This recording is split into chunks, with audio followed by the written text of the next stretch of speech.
How to run a successful serviced accommodation business. Hey, it's Chris here from Property Abundance, and in this video we're going to talk about how you can build a serviced accommodation business all the way up to 6 or even 7 figures, just like I did with trade stays over the last 7 years. So before we dive into the specific steps you need to do to be successful in serviced accommodation, I just quickly want to give any viewers who don't know what serviced accommodation is a quick intro to SA. So what is SA, or serviced accommodation, serviced apartments as they're commonly known as well? This is a property strategy we use once we have a property. It's an application strategy we use for how we're going to operate this property. Now in SA, what we're going to be doing is renting it out by the night. Okay, now we don't have long-term tenants, we don't have people that call this place home. What we're creating is a home from home for somebody who's traveling. Now, there's tons of reasons people could be traveling. They could be traveling for tourism, could be visiting friends and family, could be traveling as a corporate traveler like I used to when I was at PwC. Could be builders traveling for work. As a lot of what we focus on now is within trade stays is people traveling for work. So whether that be corporate, construction workers, people delivering infrastructure projects, you obviously get large teams traveling for long periods of time to deliver those projects. And what we're providing here is a home from home accommodation. So everything's set up as if they could walk in like a hotel room. Everything's set up in the bedrooms. There's beds with pillows on, throws on, scatter cushions. You go in the kitchen, everything's there ready to cook. So it's fully kitted out properties where they can just turn up with a suitcase and start living as if it was their own home. Now, why would you want to do that? Why would you want to provide that extra level of service instead of just having a standard rental where you provide an empty house and say, here you go tenants, that's £1,200 a month, please? Well, the reason you do it is because you can make a lot more money. Okay, it's much more profitable. You're delivering a much higher level of service and much more flexibility. So you're giving people fully kitted out properties with all bills included. Everything's there for them to be able to use straight away, and you're giving them flexibility in how long they can book for. Because if you walk into a high street letting agent and try and book something for 5 nights, it's not going to go so well, is it?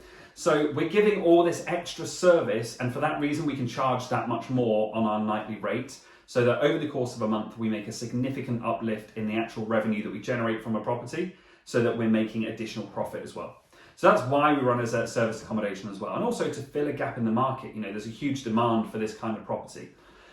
So if we know what it is and we know that we're going to make more money by doing it, how do we do it? How do we be successful? Because loads of people do this but do it wrong. So what's the right way to invest in SA to build a successful business? Well, the first step number 1, is to pick a town. Okay, choose a location. Don't try and do it everywhere, because different towns have different characteristics, different rates, different types of property, different base costs. Get to know your town. Okay, so choose your location that you're going to run to start with and get to know it. How much can you charge for a 1-bedroom apartment per night? What about a 2-bedroom apartment? What about on the acquisition side? If you're going to buy those apartments, how much are you looking at in purchase prices in different parts of the town for that kind of a property? If you're going to follow the rent-to-rent strategy, what are rents in the town? What are rents doing? Are they on the way up? Are they on the way down? Get to know these kind of metrics, because then you'll know your market, and that is giving you all the information into your acquisition costs. Okay, now if you try and do this everywhere, your acquisition costs are going to be different in every different location. So get to know your town, get to know your market. This works everywhere, but it works differently everywhere. Hopefully that makes sense. Number 2 is to understand who's traveling to your market. Okay, so within your town, all towns have travel, but it's different types of travel. Okay, now I operate in multiple towns and cities, but with different teams in each of those cities as well. Now, let's take Luton, for example. Okay, one of our big investment areas. We've got something like 45 properties in Luton now that we either own, rent to rent, or manage. Now, in Luton, we get kind of 3 main types. We don't really get tourists in Luton because, you know, no offense to Luton, but who goes on holiday to Luton? We do sometimes get families visiting other families in Luton, but we get a lot of either corporate travel or we get a lot of contractor travel in Luton because it's a big development area. It's a cheaper area just near to London, so lots of building work goes on.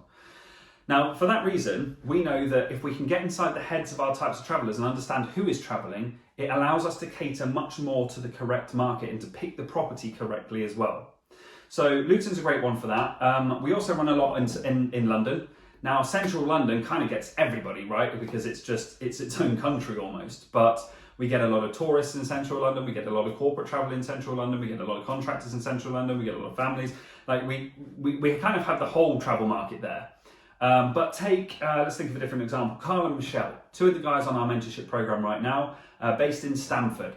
Now, if you've ever been to Stamford, you'll notice it's beautiful, everything's stone built, looks gorgeous in the centre of town, and it's very popular with tourists for that reason. But not a big development area. You don't get many contractors going there because there's not a huge amount going on. It's a fairly sleepy market town. But it's a beautiful one very popular with tourists. And for that reason, they need to focus in on the tourist market. So get to understand who's traveling to your town that you've chosen. Once you understand who's traveling there, then you can go and start to find properties. Now you need to either do one of two things. You can either use the rent-to-rent model and start leasing these properties with the permission of the owner to run them as serviced accommodation, or you can start buying these properties as well. Now, anytime you're going to buy a property, we've done an entire video on how to be effective in buying properties, but just as a quick top tip here, if you're going to buy a property, make sure you have ways to get your capital back out. Okay, always look for how you can enhance the value of a property if you're going to buy it, because otherwise, as soon as you've built up this pot of money that you can buy a house with, you sink all that into buying one property. Even if you run it as serviced accommodation, yes, it's generating a great cash flow, but as soon as you put your money in, if you don't add value to that property or at least get it for a discount up front, you can't get your capital back out, and that's you done with buying, right? You can't buy anymore. So either rent to rent, or you need to use the buy, refurbish, refinance strategy where we buy a property, add value to it, and then withdraw our equity back out using sources of long-term finance. So we're going to find our property. Now let's say that we're going to go for, I don't know, let's say we're going to go for a 2-bedroom apartment right in the centre of town, like prime serviced accommodation candidate. So then we need to focus on our niche. Now again, let's take Luton again, for example. If I'm in Luton and I'm developing a new property or buying a new property in the centre of Luton, I know that if I'm going for centre of town, I'm mainly focusing on the business travel market there. Okay, because if it's a nice high spec property, I really want to then lean into the niche that I've selected. Okay, now again in Luton, I said we also get a lot of contractors. So let's say I bought a 4-bedroom house further out of town. I'm going to really lean into the contractor market with that one. So take the property that you get and set it up with the target market in mind. Now that means if you're going for the business travellers, get really good Wi-Fi. There's nothing more annoying when you're trying to do a video call, like a Zoom call or something, than the Wi-Fi dropping out. I think that's pretty much a demand across the board these days, maybe not even just for business travel, but people want good Wi-Fi. But then set up work areas, maybe consider sectioning off a little area to be a home office. Make stuff in there that's going to appeal to your target market. Okay, if you're going for the families market, think about people who are traveling with kids. Make sure you have baby cots, make sure you have a high chair. Okay, again, when I'm selecting anywhere for me to stay, I have a 6-month-old right now and I have a 3-year-old. So I need a travel cot, I need a high chair. So we're always filtering out. So again, make sure that when somebody's searching for your property and they start ticking the filters, that you're not going to get filtered out of that search result. Okay, make sure you have the amenities, the things in the property that your target market will want to be using. So once you've got it set up with your target market in mind, you bought it, you've rented it, you set it up, you put the things in it that your target market are demanding, we now need to market it to the correct audience. So the first thing I want to talk to you about here is OTA selection. Now an OTA is an online travel agent. Now the big ones you'll have heard of are people like Airbnb, Booking.com, Expedia, Vrbo, TripAdvisor. These are all OTAs, all right, online travel agents. They're sites that advertise other people's properties and charge them a commission for collecting bookings. Great service that they provide, and so we want to choose the ones that are going to be best suited to our target audience. So again, if you're going for the work audience, if you're going for the travel for work, get it on Booking.com as quick as you can. If you're going more for the tourist market, get it on Airbnb as quick as you can.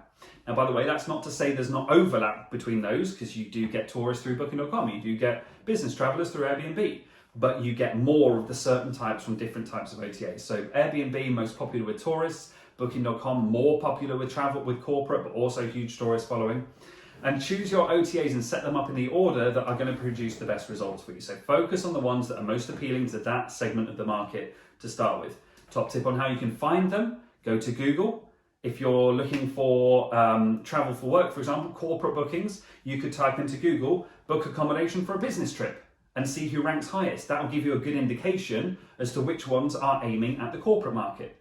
If you want to book a holiday, or you want to focus on tourists, then go onto Google, type in, find accommodation for my holiday, and then see who's ranking. And it will give you a good indication into which target market each site goes after.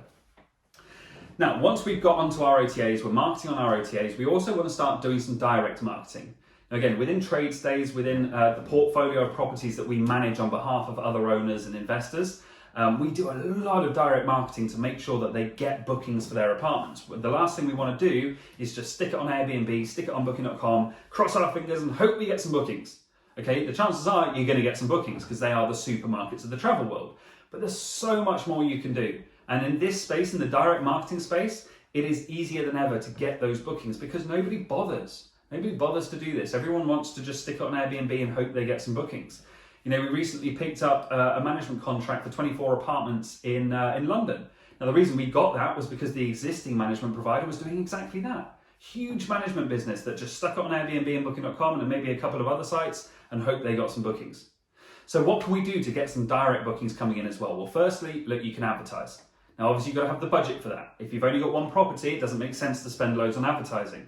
As soon as you start to build a portfolio, like in trade stays, we always set up direct marketing on sites like Google, on sites like Facebook, on sites like Bing.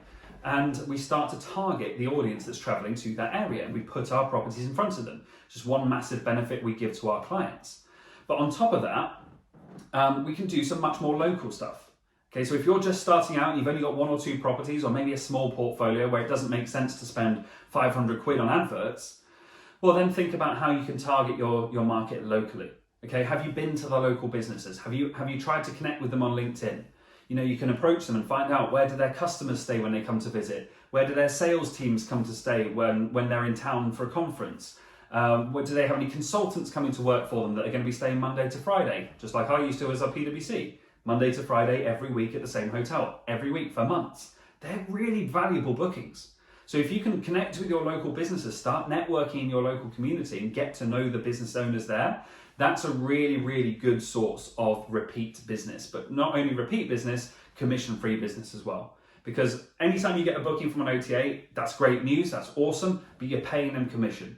You know, 15% is the standard plus that. Anytime you get a booking coming in from your own website, no commission, okay, it's free. So instantly it's 15 to 18% more profitable for you. So you want to have this direct marketing strategy as well. Another good thing to do is get out to the local building sites, go and meet the local builders and give them flyers during the lunch break. Okay, they are staying in the local area a lot of the time, but they'll be staying in places like Premier Inn, Holiday Inn, Travelodge, these kind of properties, these kind of hotels, and offering them a much higher standard of accommodation for a little bit more, sure, than a Premier Inn room, but a much nicer place for them to live and unwind at the end of the day instead of just a little boxy hotel room. Again, great source of bookings. So a couple of things there you can do on the direct marketing side, but then what we've got to do is build up that repeat business as well, get people coming back to us. So we want to market to people when they're in our property because then you have a captive audience. So make sure you have flyers, branded mugs, umbrellas, postcards like on the window, posters on the wall, signs on the door. Make sure that if people have stayed with you once, that they come back to you directly the next time, instead of just going back to Airbnb, back to Booking.com and booking it there again. Now you want to incentivize these people as well. So, you know, straight away, if you're paying 18% or up to 18%, including the VAT in commissions, well, then you've got leverage there, haven't you? You've got a big gap that you could offer. So you could offer a 10% discount, you're still 8% better off if someone books with you directly. So make sure you're building up people coming back to you. Follow up with your guests, get on the phone to them, send them follow-up emails, ask them if they're coming back to the area. And if they are, promote yourself, promote your own website. Now, obviously, to do that, you've got to have a website set up as well. So make sure you've got your own direct booking site that will allow you to take your bookings. Now, again, it doesn't make sense from day one. It can all be done by email from day one. But as you grow your business, start to implement these systems. Now, do me a massive favor, by the way. If you're finding these tips useful, go ahead, click that like button. Let me know in the comments what your biggest takeaway from this video has been so far so that I can stay plugged in. And also let me know what is it else that you'd like to learn about. Okay, so TradeStays is a multi-seven-figure business. We've learned a lot of lessons. We've done a lot of good things over the years, but we've done a lot of things that went wrong over the years as well. What kind of content do you want to see on this channel? Give me some ideas. What do you want to learn about? Now, the next top tip for us on this video is to stay on top of the market. Okay, now markets change. Where you can charge £150 during the summer rates for a one-bedroom flat, in the winter it might be £90. Okay, now there is this fluctuation in service accommodation income over the course of the year. Now over the long term, over the picture of a whole year, you're way better off. But there is a fluctuation. In the summer months you make a shitload of money, and in the winter months you don't make so much. So it's important that you stay on top of the market to understand what the pricing is doing. Is it on the way up and therefore you should be pushing your prices up? Or is it maybe going into a quieter period and therefore you need to be dropping prices to stay competitive? Now, the software you can use for that, we use multiple different pieces of software within our business. If you need any recommendations, make sure you reach out.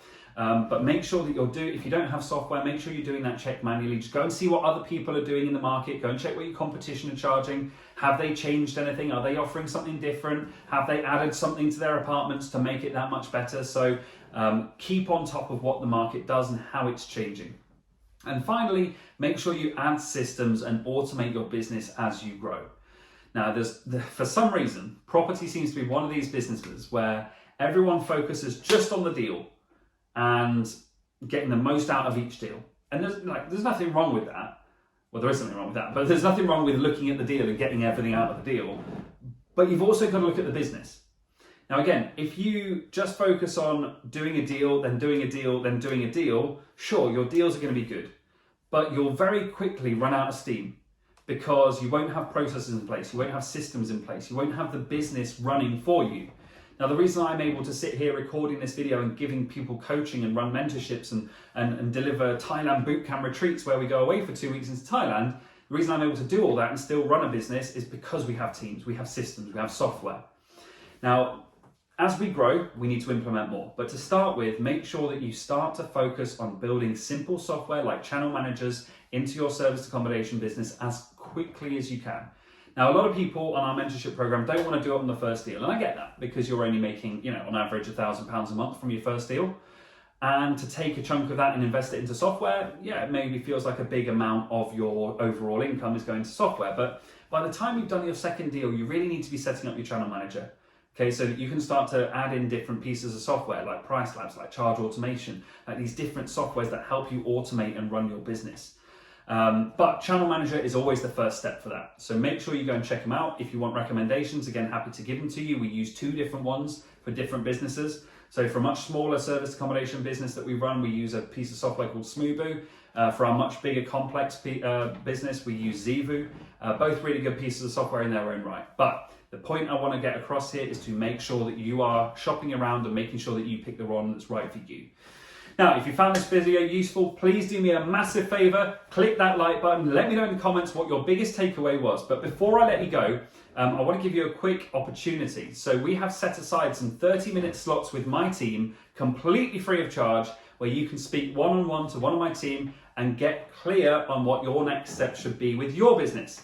So if you're looking to set up a service accommodation business, hopefully you got a ton of value from this already. But if you want a bit of kind of more private one-to-one consultation about, what might be right for you based on where you are right now, where you want to get to and what the next step should be along the way, check the description down below. I've included a link there where you can book a completely free, obligation-free call with my team to speak to us about, what should be next for you. Other than that, guys, I'll see you on the next video. Take care. Bye-bye.